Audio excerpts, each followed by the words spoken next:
İnnəni ən Allah, mənəm Allah, la ilahə illə ənə, məndən başqa məbud yoxdur. Yəni, ya Musa, bir an belə məndən ayrı qalma. Biz yaddan çıxardırıq hərdən ki, Allah da bəndəsini bu qədər sevir axı. Necə ki, insan istəyir Allahdan uzaq düşməsin, Allah da həmin istəkdən daha artığını istəyir ki, bəndəsi ondan uzaq düşməsin. İnsan Allahdan uzaqlaşdıqca Allah istədiyi mərhəməti göstərə bilmir. Biz nəyə bənzəyir? Hardasa.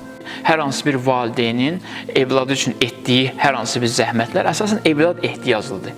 Amma bəzən görürsən elə bir vəziyyət yaranır ki, valideyn çox şey eləyə bilər. Amma uşaq onun sözünə qulaq asmır ki, bunun üçün çox şey eləsin. Baxmayaraq ki, bu valideyni zəhmətə salır, valideyndən xərclənir bunlar, uşağa xeyirdir. Amma narahat olan kimdir sanki? Valideyn ki, qulaq assaydı sözümə, bunları da eləyərdim onun üçün. Eyni zamanda Allah da bəndəsinə nisbətdə çalışır ki, hər şey eləsin onun üçün və istəmir ondan ayrılsın.